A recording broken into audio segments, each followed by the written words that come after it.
Boa tarde, Igor. Nós estamos em pleno Novembro Azul e esse é o tema do nosso programa e nós vamos conversar com o mestre na área da urologia, doutor Tibério Moreno.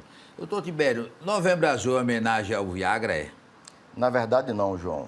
O mês de novembro foi o mês escolhido pela Sociedade Brasileira de Urologia para se fazer a campanha de conscientização em relação ao câncer de próstata. Como sabemos, o câncer de próstata não tem como prevenir, mas nós temos sim como diagnosticar precocemente e tratar e curar o paciente. Hoje, o câncer de próstata diagnosticado no estágio inicial tem uma chance de cura de acima de 90%. Então, esse mês de novembro foi o mês escolhido para se fazer essa conscientização. Mas, na verdade, o homem pode e deve fazer seu check-up em qualquer época do ano, não necessariamente só em novembro, mas durante o ano inteiro. Mas na sua clínica aumenta em novembro? Aumenta um pouco. Sempre em todas as clínicas urológicas, devido às campanhas de conscientização, né, que saem nos rádios, jornais, enfim, nos meios de divulgação, o movimento na clínica aumenta. Mas durante o ano inteiro, a gente sempre tem paciente fazendo seu check-up da próstata. Mas o câncer de próstata, doutor Tibério, ainda mata muito, né? Mata muito. A quantidade de homens que vão ter novos casos de câncer de próstata agora para 2023, e são dados do INCA, né, uma estimativa, é de 73 mil novos casos. Ou seja, é um câncer muito incidente e muito prevalente, só perdendo no mundo inteiro por o câncer de pele. Então, o câncer de pele é o primeiro colocado, o câncer de próstata em homem é o segundo colocado mundial em incidência. O tumor na próstata tem negócio de benigno e maligno? Tem tumor na próstata benigno? Tem sim, boa pergunta. Tem um câncer de próstata, que é popularmente chamado de adenocarcinoma, né? É o câncer... Como é o nome? Popularmente não. Como é que vê esse... Como é o nome? É o adenocarcinoma, é o câncer de próstata. Não é popular, é um nome dificílimo. Você está pensando que está na faculdade ensinando. Sim, mas aí esse é o mais comum. Esse é o câncer de próstata mais comum. E tem também a doença benigna, que é chamada hiperplasia prostática benigna, ou HPB. Então, ambas as doenças são muito comuns na próstata. Inclusive, ambas, João, podem acontecer ao mesmo tempo. O paciente pode ter HPB e pode ter câncer de próstata também. Então, é por isso que muitas vezes o paciente vem sendo visto por algum colega médico generalista, dizendo que o PSA do paciente está normal e, na verdade, ele está normal. Porque muitas vezes o HPB, a doença benigna, ela eleva o PSA. E essa elevação pode confundir com o câncer de próstata. Então, quem realmente deve fazer o check-up anual da próstata é o urologista. O paciente tem que procurar o urologista a partir dos 45 a 50 anos para fazer seu exame rotineiro da próstata. Uma vez por ano? Uma vez ao ano. Agora, doutor Tibério, o senhor teve um problema muito sério na sua clínica depois da Covid. Aliás, o senhor teve Covid sério, não foi também? Mas foi. Muita gente com a Covid não foi fazer o exame. E quando passou a pandemia, as pessoas foram lá, estava muita gente já com câncer adiantado, não foi? Sem dúvida. A gente passou aí quase em torno de 2 anos, né? Com essa pandemia que foi um desastre para a humanidade, né? E principalmente naquela época do lockdown, a clínica ficou fechada há muito tempo, passou quase 2 meses fechada. Não só a minha clínica, todas as clínicas, né? Então a gente não podia fazer consulta letiva, era só consulta de urgência. Então, muito paciente, muita gente deixou de procurar o serviço médico. Então, isso foi se acumulando. Então, as coisas, após quando a pandemia acabou, os pacientes voltaram a procurar o consultório. Então, a gente diagnosticou um grande número de casos de pacientes que já chegaram com câncer de próstata avançado, ou seja, com tumor já no estágio muito ruim. Então, isso aconteceu devido à falta do acompanhamento anual, durante 2 anos. Olha, a frase não é minha, a frase é do senhor. Diz que a próstata é traiçoeira, né? A próstata, além de ter esse problema do câncer, tem outros problemas? Tem. Além da doença benigna, como eu já falei, e do câncer, também tem a prostatite. Prostatite é a inflamação da próstata. Geralmente ela começa através de uma infecção urinária, né? A bactéria sobe pela uretra, vai até a bexiga, e o trato urinário masculino ele é ligado com o sistema urinário. Então, a bactéria pode entrar na próstata e causar uma inflamação, chamada prostatite. Essa prostatite ela pode dar febre alta, pode dar calafrios, pode até levar o paciente para a UTI, João, pode dar sepse. uma sepse generalizada de origem prostática. Então, realmente é uma coisa séria, muito comum de acontecer. Não é incomum, é comum. E a gente vê isso no consultório quase que todo dia também. Olha, um tema polêmico, né? Muita gente diz, eu só tomo PSA, eu não gosto do toque. O toque é fundamental, tem muito homem que não gosta ou tem medo, sei lá. É fundamental o exame do toque, doutor Tibério. Olha, inclusive a gente está no meio da campanha do câncer de próstata, Novembro Azul, e isso é enfatizado. O toque retal, ele é e ainda é, e eu acho que ainda vai continuar sendo durante muito tempo, um dos pilares do exame da próstata. O exame rotineiro da próstata consiste em toque retal, exame de ultrassom e a coleta do PSA, que é o exame de sangue da próstata. É exatamente com esses 3 exames que a gente avalia a probabilidade de um homem ter um tumor prostático ou não. Nos casos de ter uma alta probabilidade, de acordo com esses exames, a gente pede uma ressonância de próstata, que é para reforçar isso, e aqueles casos que têm uma grande chance de ter o câncer de próstata vão para a biópsia prostática. Então, sim, o toque retal ainda é um exame importante no exame rotineiro da próstata. Dói? Não, ele é levemente incômodo, demora em torno de 3 a 4 segundos, é muito rápido. Só segundo, é? É segundos, o exame é muito rápido. Assim que a gente entra com o dedo no ânus, a gente já sente de cara, com a polpa do dedo, a gente sente a superfície prostática. Então, a gente consegue ver se naquela próstata tem alguma área endurecida, se tem algum caroço, se tem alguma irregularidade ou não. Então, isso aí tudinho é sugestivo de ter algum problema na próstata. Então, a partir disso, a gente vê se o paciente vai ter indicação de biopsiar ou não. O senhor tem ideia, assim, de cabeça, quanto % das pessoas que vão no seu consultório dão positivo para o câncer de próstata? Olha, mais ou menos 30% a 40% dos pacientes que se tem uma suspeita clínica de ter, tem o câncer de próstata. Ou seja, é um número muito alto. Imagine, a cada 10 pacientes que a gente acha que ele tem pelos exames clínicos, 3 ou 4 têm câncer de próstata. Então, realmente, é um câncer muito prevalente, muito incidente, né, como eu já tinha falado. E a gente precisa diminuir esse número. E qual é a forma de diminuir? É fazendo o exame rotineiro da próstata. Agora, esse câncer de próstata é assintomático? 95% dos cânceres de próstata são assintomáticos. Isso é muito importante de ser falado. Porque o câncer de próstata geralmente só vai dar sintoma quando ele já é uma doença avançada. Ou seja, quando ele já cresceu muito e saiu da próstata. Aí o paciente pode ter dificuldade para urinar, ele pode ter dor lombar devido à metástase para a coluna e bacia. Pode ter problema na função renal, que é quando o tumor cresce e obstrui os ureteres. Então, João, nessa fase, infelizmente, o câncer de próstata já não tem mais cura. Então, é exatamente isso que a gente evita, que a gente não quer. A gente quer diagnosticar no estágio inicial, para tratar e curar o paciente. Vamos falar de xixi. A pessoa fazer xixi muito, ou não fazer, ou doer não fazer urinar, é realmente uma demonstração de que está tendo problema lá? Com certeza. Qualquer problema miccional, ou seja, qualquer problema para fazer xixi, seja ele... A força do jato? Exatamente, seja qualquer sintoma. A força do jato, jato fino, fraco, entrecortado, levantar muito à noite para urinar, ir ao banheiro várias vezes durante o dia para urinar, ardor para urinar, dor para urinar. Enfim, qualquer sintoma pode ser devido a algum problema na próstata. A gente tem que investigar para ver o que está acontecendo. Claro que nem sempre é a próstata, pode ser doença na bexiga, pode ser uma infecção urinária, mas muitas vezes, principalmente em homens acima dos 50, deve ter algum problema prostático envolvido. Mas essa tal de próstata, ela cresce também, tem um negócio de...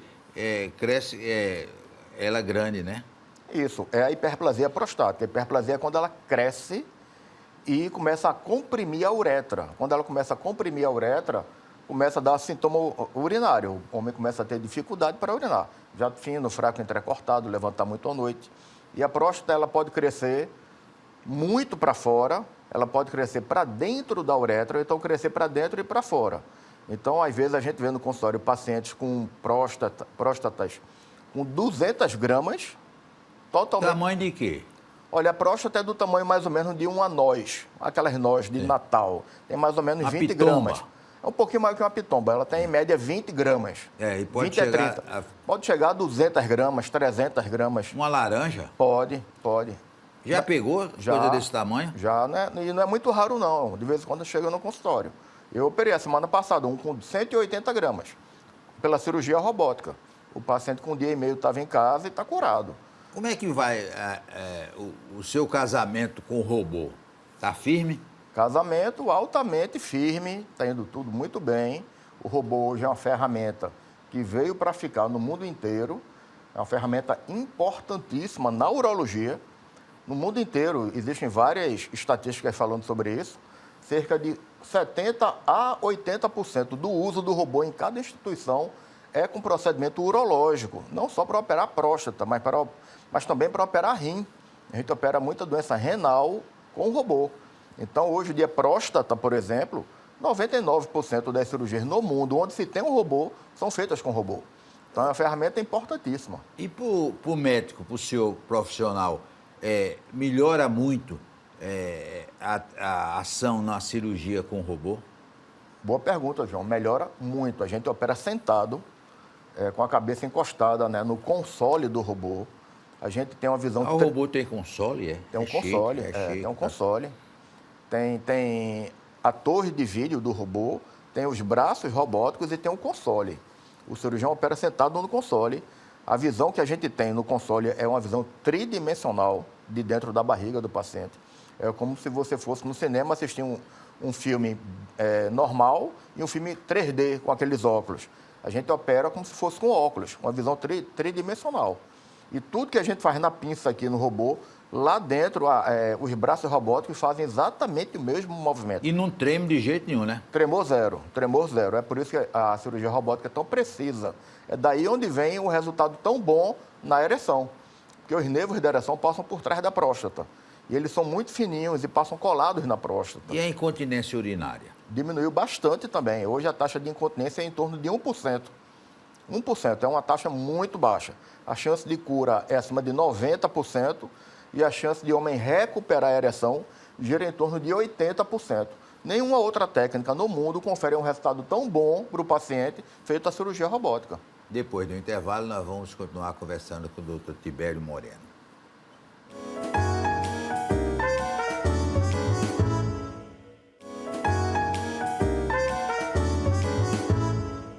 Doutor Tibério Moreno Júnior, você é filho de uma legenda da urologia pernambucana. Aprendeu muito com ele? Muito. Continua aprendendo. Ele continua, né? Continua aprendendo porque ele está com 86 anos, mas continua trabalhando. Mas não no robô ainda. Não. No robô, não. Mas ele vai para o consultório 2 vezes por semana fazer consultório. E faz toque? Faz toque. Faz toque. Tá? Faz toque. Aprendeu e gostou e ficou fazendo, né? Aliás, doutor Tibério, o senhor está com uma clínica nova, que é o próprio Charme, né? Como é essa nova clínica? Olha, essa nova clínica, na verdade, foi até uma ampliação da outra clínica, só que ela é em um outro andar, mas só que no mesmo empresarial, no empresarial Thomas Edison, e a clínica ficou realmente um charme, ficou linda, grande, muito confortável. Lá a gente hoje é capaz de fazer vários procedimentos, exames de diagnóstico também, e a clínica tem uma ampla sala de recepção com a visão de todo o Marco Zero, Paulo Pina. Ficou linda a clínica, João. E se Deus quiser, você em breve vai lá, né, para conhecer. A gente vai fazer a inauguração em breve. Acho que agora em dezembro a gente oficialmente inaugura a clínica. E temos feito também, inclusive, vários procedimentos novos que antes não eram oferecidos aqui na cidade, muito difíceis de serem alcançados, e a gente faz tudo na clínica. Como, por exemplo, injeção de testosterona para homens que precisam fazer reposição de testosterona. O que era o normal, era o paciente ir no consultório, o médico prescrever e o paciente ter que sair rodando as farmácias para achar onde vendia, para depois sair rodando para achar onde aplicava. A gente faz tudo isso na clínica hoje. Facilitou muito a vida do paciente. Outro dado importante, pacientes com disfunção erétil, com impotência severa, ou devido a diabetes, ou devido à hipertensão severa, ou mesmo pós-operatório de cirurgia de próstata. Então, esses pacientes, geralmente, a gente trata com remédio oral, tipo o Viagra, como você falou no começo da entrevista. Mas tem casos que não respondem bem ao Viagra. E também não tem indicação ainda, se algum dia vier a ter, de colocação de prótese. Então, esse paciente tem indicação de fazer uma injeção no pênis, chamada injeção intracavernosa. Isso é o maior problema aqui em Recife. E a gente faz hoje em dia na clínica, a gente diagnostica, a gente aplica, ensina ao paciente, faz tudo na clínica. Então, é um serviço novo que nenhum local tem isso aí, nenhum local oferece esse tipo de tratamento. A sua clínica tem paciente mulher? Tem, porque cerca de 30% dos atendimentos na urologia são em mulher. Mesmo? É, porque a urologia ela trata do sistema genital masculino, mas o sistema urinário masculino e feminino quem trata é o urologista. Mulher tem rim, mulher tem bexiga, então qualquer doença, por exemplo, uma pedra no rim em mulher, quem trata é o urologista. Um tumor de bexiga na mulher, quem trata é o urologista. Entendeu? Então, 30% em média do volume é em mulher. Olha, o senhor não pode garantir para sua esposa, para seus filhos, que vai ter um final de semana totalmente tranquilo. Porque de vez em quando aparece uma urgência. A tal da pedra no rim obriga muitas vezes o doutor Tibério a suspender o fim de semana e sair correndo para o hospital, né? Verdade, isso acontece, é muito comum, né? É a popular cólica renal.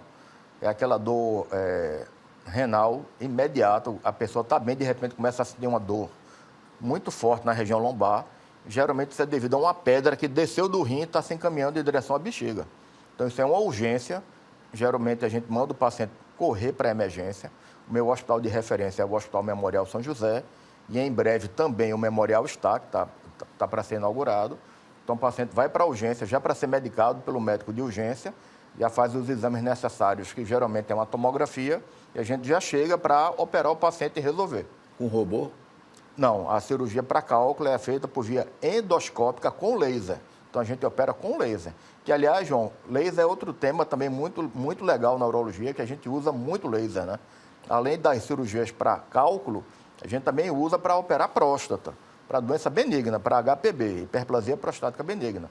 Então, próstatas muito grandes, a gente pode tratar pela uretra com laser, chamada Romeo Laser.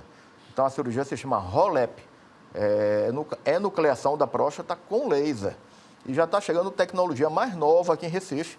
A gente já foi apresentado essa nova tecnologia, chamada Rezum. O Rezum é uma cirurgia de próstata também, para doença benigna também, que também é pela uretra, mas é com vapor d'água quente. Então, esse vapor d'água, ele causa uma necrose na próstata. Então, a próstata, ela murcha, ela diminui, abrindo a uretra. A grande vantagem é que essa tecnologia não vai causar ejaculação retrógrada nos pacientes. Ou seja, os pacientes vão continuar ejaculando, coisa que na maioria das outras técnicas não acontece. Então, tudo isso a gente já está apto a fazer e a gente já está fazendo. Olha, o doutor Tibério, pai, uma vez resolveu um problema de uma pedra no meu rim, chegou lá, você vai entrar nessa banheira. Eu digo, eu vim aqui para tomar banho, não, você vai entrar nessa banheira. E ele quebrou essa minha pedra dentro de uma banheira. Isso não existe ou acabou? Existe ainda. Ainda tem a banheira? A banheira não existe mais, porque a banheira foi a primeira geração dessas máquinas de quebrar cálculo, chamadas máquinas de litotripsia. Mas a tecnologia de litotripsia extracorpórea ainda existe, só que ela está em desuso, porque a cirurgia hoje endoscópica com laser tem um resultado muito melhor do que a litotripsia extracorpórea. Mas em alguns centros do Brasil e do mundo ainda se faz a litotripsia, popularmente chamada de LECO, litotripsia extracorpórea por ondas de choque. Mas hoje está sendo gradativamente substituída pela cirurgia endoscópica com laser. Qual foi o tamanho da maior pedra que o senhor acabou? Era grande? Tem de todo tipo. Eu operei a semana retrasada uma pedra que ocupava o rim inteiro do paciente, chamado cálculo coraliforme. É um cálculo em forma de coral que engloba o rim inteiro por dentro. A pedra devia ter em torno de 6 centímetros, 6,5. Então é uma pedra que pega toda a pelve renal e entra dentro dos cálices renais. Tem uma história de quem toma muito leite forma mais cálculo renal. É verdade isso ou é mito? É verdade em parte. Se a pessoa tiver algum distúrbio metabólico que dificulte o metabolismo do cálcio e ou do oxalato, a ingesta aumentada de leite aumenta a produção do cálculo de oxalato de cálcio. Mas para pessoas que tomam leite naturalmente, normalmente, um copo por dia e tem um metabolismo bom, aí não acontece nada. Mas aquilo pode ajudar a formar o cálculo? Pode, pode. De certa forma, pode. E quem é que tem mais cálculo renal? É homem ou é mulher? É mais ou menos igual. É mais ou menos igual. O sexo aí não atrapalha muito, não. Tem estatísticas que mostram que é levemente maior para homem, mas tem outras que dizem já que é empate. Na média é igual, que a gente vê na clínica. E com relação à cirurgia, a cirurgia do cálculo no rim também é feita com robô? Não, geralmente a cirurgia para cálculo, ela é feita por via endoscópica.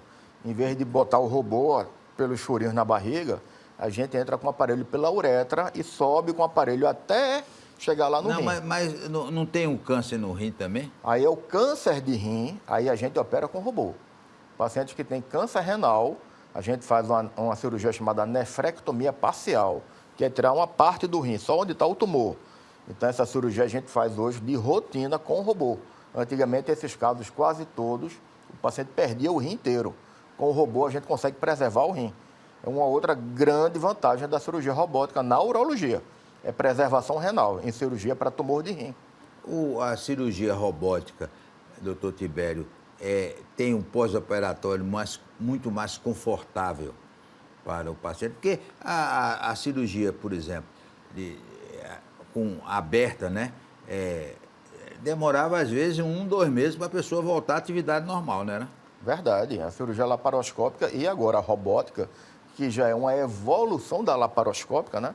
A gente chama cirurgia laparoscópica auxiliada com robô. O pós-operatório é muito tranquilo.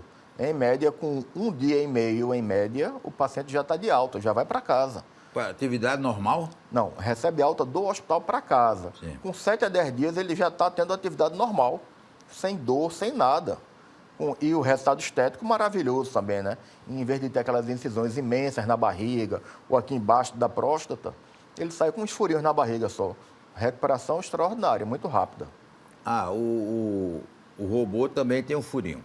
Tem um furinho, tem um furinho. A gente opera em média com 5 a 6 furinhos com a cirurgia robótica. E quando o senhor bota como auxiliar na sua cirurgia o robô, o tempo da cirurgia diminui? Diminui um pouco. No começo, ele pode aumentar um pouco quando a pessoa está aprendendo, até por causa do que a gente chama de docking. Docking é você botar os portais e encostar o robô e acoplar o robô nos portais. Então, isso, quando a pessoa está aprendendo, isso leva um certo tempo, meia hora, 40 minutos. Mas depois que a equipe está treinada, esse docking é muito rápido. E durante a cirurgia, a gente consegue acelerar com o robô. E no final não tem nada para fechar, né? Porque são só os furinhos. Então, a cirurgia, no tempo total, ela sai geralmente bem mais rápida. E a cirurgia de próstata, a gente faz em 1h30. Diminui muito a dor, né? Diminui muito a dor, diminui o tempo de internamento, diminui muito o sangramento. É raríssimo sangrar ao ponto de ter que tomar sangue, fazer transfusão sanguínea. É muito raro o paciente ter algum tipo de infecção ou ir para a UTI. E o resultado estético é maravilhoso. Em média, com 1 dia e meio, o paciente está em casa. Normal? Normal, andando em casa, se movimentando. É muito tranquilo a cirurgia robótica. Não, porque, por exemplo, a cirurgia que obriga a pessoa a ficar na UTI, a experiência de UTI nunca é muito agradável, né? Verdade, mas é muito raro. De cada 100 pacientes, 1 vai para a UTI. É muito raro isso acontecer. E com relação à Sociedade Brasileira de Mastologia, o senhor é suspeito que foi há pouco tempo presidente da Sociedade Pernambucana. A Sociedade Brasileira de Mastologia e a Sociedade Pernambucana tem feito realmente um trabalho importante em cima do Novembro Azul? Demais, Sociedade Brasileira de Urologia. Urologia. Eu estou com mastologia, eu quero lhe transformar em mastologista. É porque teve agora o câncer de mama, né? Em outubro, né?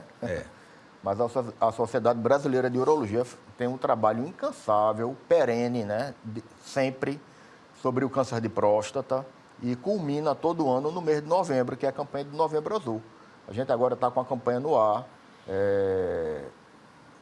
frisando a necessidade do exame rotineiro da próstata, que é uma coisa tão importante, né, João? Agora, o senhor, quando vê um congresso internacional de urologia, fica logo pensando em pegar o avião para ir. É importante participar desses congressos, doutor?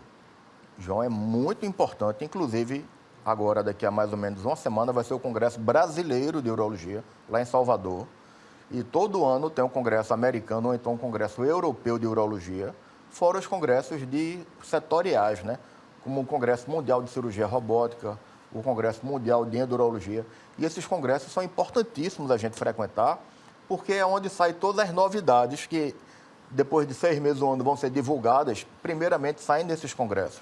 Então, a gente consegue dar um passo à frente antes da população em geral. Quer dizer, você não vai para Salvador para comer vatapá, não. Vai para ver novidade da mostra. A gente não vê nem o mar. A gente fica enfurnado o dia inteiro dentro do Congresso. E realmente é importante. Qual é o país que tem a urologia número 1 do mundo, doutor Tibério? Olha, como sempre, né, quem está na frente é os Estados Unidos, por causa de realmente financiamento. É muito dinheiro, é lá onde sai a maioria das tecnologias novas. O robô, por exemplo, a máquina do robô, que é o robô Da Vinci, né? O produtor é a Intuitive. Intuitive é uma fábrica na Califórnia. Ou seja, a maioria das tecnologias saem, na urologia pelo menos, saem dos Estados Unidos. Mas países como Inglaterra, França, Alemanha, também têm uma urologia de primeiro mundo, de se tirar o chapéu. E o Brasil também, viu, João? A urologia brasileira é tida como uma das melhores do mundo. E a pernambucana é a melhor do Brasil. Então, é importante, como o doutor Tibério disse aqui, essa coisa do exame preventivo. E como eu sei que o senhor faz as cirurgias lá e às vezes demora muito, o senhor tem que levar a comida de casa, a Masterboy mandou essa bolsinha para você levar a comida quente. Muito obrigado. E quando sair, tornar a vida doce com as bolachas e biscoitos da Capricho. Nós queremos agradecer ao doutor Tibério. Então, importantíssimo o exame preventivo dentro do Novembro Azul. Forte abraço e até amanhã, se Deus quiser.